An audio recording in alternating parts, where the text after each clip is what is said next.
Welcome to the Voice of Reason, Carolina charm with California wit. Whether it's the law, politics, relationships, or recipes for the kitchen, the Voice of Reason is online and in all our hearts.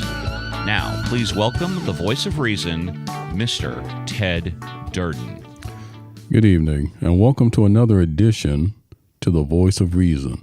I'm your host, Ted Durden, and the subject matter that is going to consume the majority of this show is, again, the shutdown and the wall. And I'm going to begin this show the same as I did at the last episode, and that is with that popular nursery rhyme, Humpty Dumpty. Humpty Dumpty sat on the wall. Humpty Dumpty had a great fall. All the president's men and all the president's soldiers could not put Humpty Dumpty back together again. And so what are you left with? Scrambled eggs. So, ladies and gentlemen, we are currently facing the longest shutdown in U.S. history. But it appears that over the last few days, perhaps the last week, it seems there has been a softening by Trump on his shutdown position. Where during the early days of the shutdown, he was willing to let this go on forever until the Democrats gave him what he wanted, the $5.7 billion to build his wall along the Mexican border. However, he has recently signed legislation, executive orders, showing some compassion. Of course, he passed legislation that once the shutdown is over, all the furloughed workers will receive back pay. He also signed legislation so that taxpayers will continue to get their refunds, that banks will process mortgages, that airports will be inspected, farmers will receive their loans, and hunters will have access to federal lands. I think it's safe to say that the reason he is making such concessions is based on the pressure that moderate Republicans have brought to bear. And I think the fact that the polls in general blame him and the Republicans for the shutdown. They are bearing the brunt of the blame. But here's an interesting twist out of what he's doing. He recently ordered 46,000 furloughed workers to come back to work without pay. Here's the downside. A lot of those furloughed workers who weren't being paid took it upon themselves. They have families, they have to survive. They went out and they got part-time jobs, or they got other full-time jobs, because they have to do something to provide and take care of their families. Now, those 46,000 that have been called back to work without pay, they now have to quit their jobs. So once again, they're going to be flying without a net, no way to provide for their families. This is something that has to end soon. It just needs to, because here's what you don't hear a whole lot of people talking about. And that is, while there are 800,000 employees, government employees that have been furloughed, no one talks about the $5.2 million contractors that have been affected. So this shutdown is affecting Americans across the board. It's not just limited to the 800,000 federal employees that have been furloughed, 5.2 million people. And at the last edition of The Voice of Reason, I talked about the Navy SEAL who started a GoFundMe page. And within a matter of 3 to 5 days, he had raised over $20 million. Now, there is a Mississippi representative by the name of Stephen Pelosa who came up with what I thought was a very interesting proposal. And I believe it is a proposal that if Trump or his administration took to heart, would actually possibly save face and may be a benefit. Now, at the same time, it does also carry a certain amount of risk. And what he proposed is the same thing that was done during World War II. During World War II, they sold war bonds. Representative, Palazzo has proposed border bonds. Now, if you stop and you think about it, during World War II, 85 million Americans ended up buying war bonds. They spent $185.7 billion in bond purchases. I can't recall the exact figure, but I think that would be more than enough to cover those portions along the Mexican border that do not have proper fencing or proper wall or whatever you want to call it. He called it metal slats, whatever. So if he wanted to do that, number one, it would possibly help him save face, because you often hear Trump, he'll have interviews on Fox and Friends, or he'll start talking about how those people who are being furloughed agree with him, or how most Americans want that.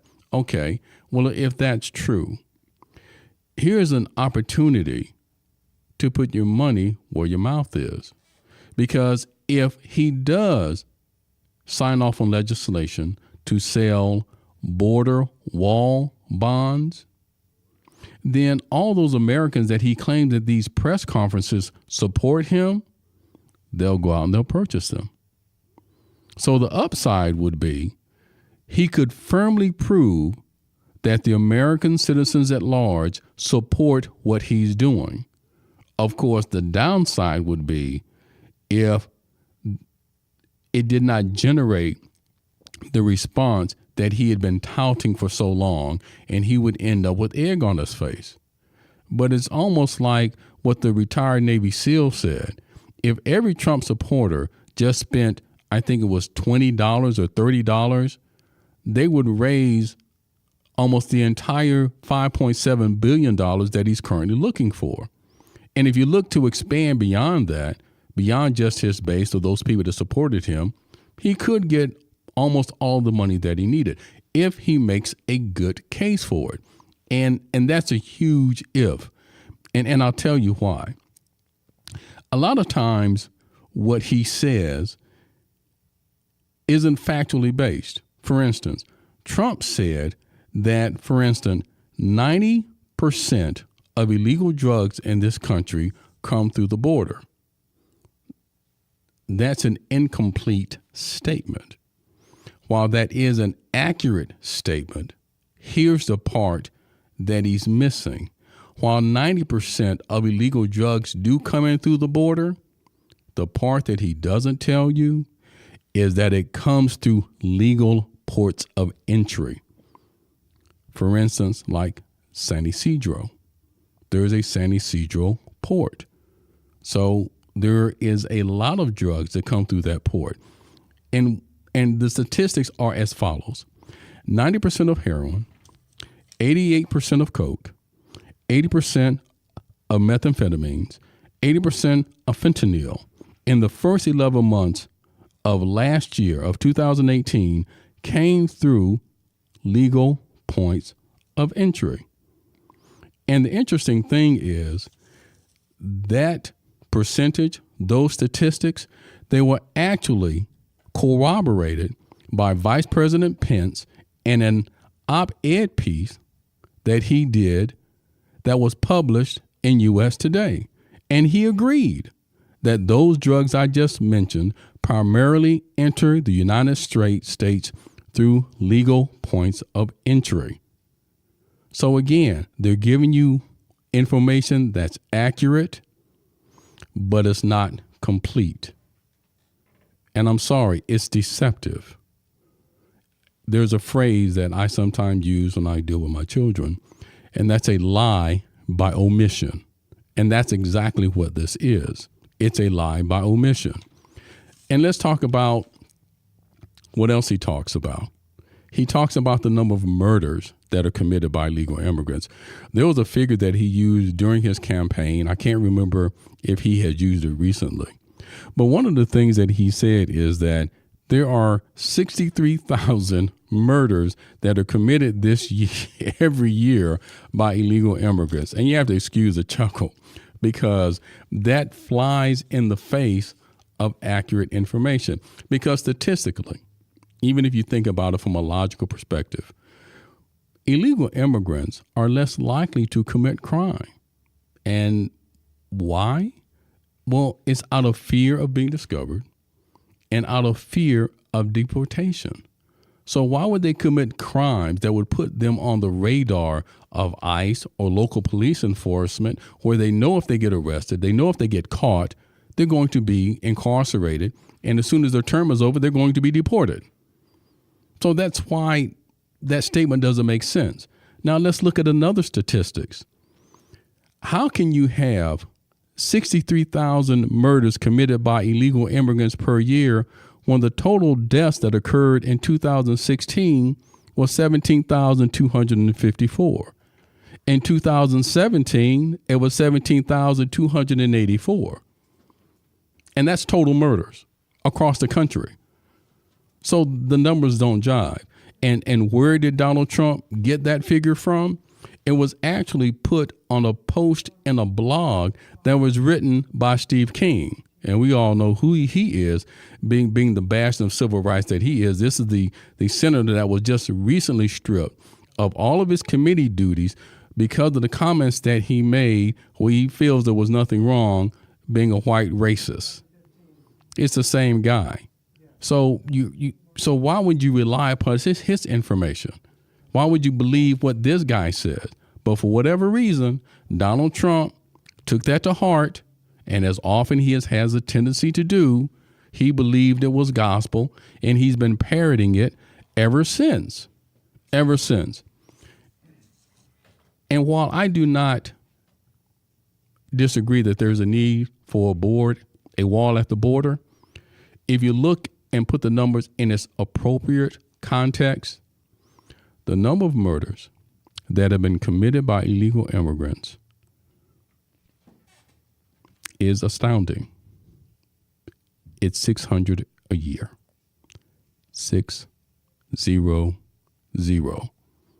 That's all. And I'm not trying to minimize that, because if I had a loved one that died, even if it's just one, that's too much. And I get that. But do you know, by comparison, and I have to put it in this context, there were more people killed due to pathogens or bad lettuce than there were by illegal aliens? There was 2,600 people, Americans, that died as a result of E. coli, bad lettuce, soiled food, than there were by illegal immigrants. You have to keep it in perspective. If you want to call a national emergency, a national crisis, again, let's keep it in perspective. Last year, we had 8.2 million people die from cancer.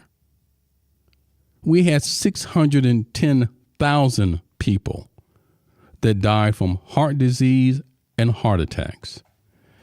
You had 72,000 people that died from drug overdose. Now, I applaud him with what he's trying to do with the opioid epidemic. I give him big points for that, because as I just stated, we have 72,000 people that died from drug abuse, from physical abuse. This includes children mostly. Sadly, 1,750 kids died. You had 1.25 million people that died as a result of car accidents. My point is this. If you want to create a national agenda, if you want to address a real national crisis, why don't you affect legislation that would do something about these? I would rather see Trump champion funding for cancer, for heart attack, heart disease, as he's done for opioid, for drug abuse, for physical abuse, primarily of children, who are the weakest and most vulnerable of our society, or even do something about automobile safety. And I'm sure that probably ties in with road safety. Our infrastructure across this country is falling apart. So if you want to create a national cause, if you want to inflame people's emotions and get them excited, why don't you choose one of those instead of flaming emotions of racism and bigotry and making false statements and inaccurate statements about how much drugs are coming across Mexico, not seeking to clarify that you mean legal points of entry. Why do that? Because of a campaign promise? I would like to believe that if he was to take a poll and if these numbers were presented to the American people at large, what would you rather have me do? And if you indicated and put a list together, and if you said, okay, we have 600 people that got killed by illegal immigrants, we've got 8.2 million deaths from cancer, 612 from heart attacks and heart disease, 72,000 from drug overdose, 1,750 from abuse, physical abuse, 1.25 million people from car accidents. What do you think they'll choose? I would venture to guess, I would venture to believe that a wall along the Mexican border will probably be the last thing on this list, and probably because of the total impact that it has in general. And I look at number one on the list, which is cancer. And I think that probably, and I don't think it's a far stretch what I'm about to say, I think that we all know someone, we have all been touched by cancer, a fatality, some member of our family or friend that has succumbed to breast cancer, lung cancer, prostate cancer, rectal cancer, oral cancer. The list goes on and on. And I think after that, you look at someone who may have died from car accidents on my drive to court on a regular basis or to my office in Whittier, California. I pass a lot of memorials that are left up, possibly from children that were died or loved ones that died because of car accidents. You know, flowers and balloons and candles and crosses and the like. If you were to ask American people, it would say do something about that. Rebuild our infrastructure. Forget this wall. Come on, Humpty Dumpty. Forget the wall. Focus on what is really important, what is really salient to the American people, as opposed to this damn wall. It has no appeal. You ask anyone, and what I've seen in the news, and even though it may be a snapshot, even though it may be by the liberal media, I think the people that the media has interviewed, when they say they want to just get back to work, I think that's what's most important to them. Because some of these people were already living paycheck to paycheck.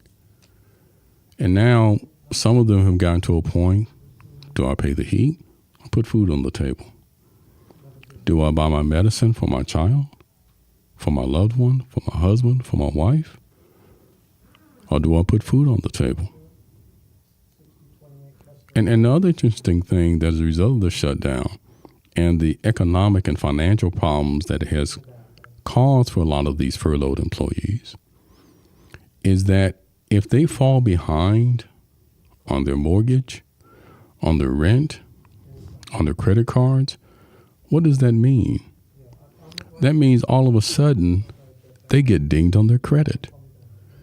And what is the first thing that a governmental agency such as the FBI, the CIA, or Homeland Security, Department of Homeland Security, what's the first thing that they do? They run your credit report. And why? Because they want to make sure that you cannot be fiscally compromised, that you cannot somehow be seduced by a foreign agent with money to improve your lot in life, to help pay off your debt. So a lot of these furloughed workers, specifically those who are involved in security-related jobs, may not even qualify to be rehired because they may not pass the background check. as a result. And again, no one thinks about that. I might see a little piece in the media, a little piece in the newspaper about that, but not a lot. No one talks about the contractors that are affected. Yes, you might talk about the trash that's being built up at the national parks. Garbage is building up. Most of those are probably contracted with garbage companies. The shutdown needs to end. I agree that the government should be reopened, and then border wall or border security negotiations to pick up from there. But sadly, I don't think, even with what I've seen so far, I don't see Trump giving in. I just don't. This is how he's lived his entire life. And I think part of the problem that Trump is having now is he's never been told no. And he's finally facing a House who is staunchly and steadfastly telling him no. And all of his tricks that he's trying to do by trying to invite moderate Democrats to the White House to speak with them, like he did with Paul Ryan, circumventing him to get what he needed from the hardline Republicans, that doesn't work. Hasn't worked. So he doesn't know what to do. But he knows that if he gives in, his media, Rush Limbaugh, Ann Coulter, Fox News, they'll roast his gonads. They'll have a field day with him. And I don't think he'd recover from that. So he has to find some kind of face-saving way out of this. So Trump, you need to listen to Palazzo. You really need to give some consideration to that border wall bonds. Is it a risk? Absolutely. But I think you're taking a greater risk right now by not doing anything. So you need to make some kind of move. Because from where I sit right now, from what I see, what I read, what I listen to, Democrats aren't going to blink. They're just not. I think at the end of the day, it's going to have to come down to him giving up on getting the funding for that wall. I just don't see it happening. The Democrats may concede at one point, but they're not going to do anything until the shutdown ends. And right now, that buck stops with him. I'm a little disappointed. I'm not going to say a little. I'm quite disappointed to see that Mitch McConnell isn't doing anything. You know, he's a Senate leader, but he steadfastly refuses to bring any legislation to Donald Trump that he believes that Donald Trump won't sign. And maybe what he's doing, maybe McConnell is being a little shrewd about it, in the sense that I think he's waiting to see some evidence that Donald Trump is finally going to waver and give in. That's when I think he'll make his move. Because right now, he was weakened at one point. McConnell isn't anymore. So he's taking a position that he is going to show that he is steadfastly in Trump's corner. So he won't do anything until he gets a high sign from Trump. But see, I believe that if he stood up to Trump, if he put together the necessary votes, which I believe he could, that would override a presidential veto, he could come out of this smelling like a rose. And Donald Trump, he's going to limp along in the last 2 years of his presidency anyway, because with the Democrats fully in charge of the House, they've already started the investigations. They've already begun subpoenaing witnesses. You've already heard the news reports about the meeting that Donald Trump had with Putin for 2 hours, and then he tore up the interpreter's notes. What did he have to hide? Those who have nothing to hide nothing. But now he says, well, I don't have a problem with the notes. I don't care. Well, why would you tear them up to begin with if you didn't have anything to hide? Why would you destroy them? Because if you didn't have anything to hide, you would have kept the notes, making them available to Congress for review so you can demonstrate that there was nothing to worry about. And you want us to simply take you at your word. Unfortunately, You have not been the most reliable when it comes to your word, especially when it comes to discerning certain facts. They get spun, they get twisted, and they're always, well, maybe that's not fair. I shouldn't say always. The majority of the time, it's less than truthful. See, contrary to what is said in the movie, there is no version of the truth. The truth is simply the truth. But it gets so spun so oftentimes, and it gets twisted so bad, sometimes it's just unrecognizable. So again, it all comes down to communication, which is going to be a nice segue into a very brief segment about relationships, communication between men and women. There's often something that's lost in the translation between men and women. Women say one thing, men understand something else. One of the complaints I hear mostly about women that I know is that men will do something thinking that it's a good idea, then it turns out to be a bad idea. So women will often say, well, why didn't you think about that before you did it? And if you had thought about it before you did it, we wouldn't be having the problem that we're having right now. Well, that's an easy question, not such an easy answer. Because men simply think differently. They do. Men approach things as a general rule when it comes to a problem from a sense of logic. They analyze, and they really believe that it's going to work out when they do it. And then it doesn't. And when that occurs, most men show genuine regret. They do. But the problem is they'll say, I'm sorry. They'll ask for forgiveness, and then they'll just want to move on. Women don't operate that way. Women hold on to things a little bit longer than men do.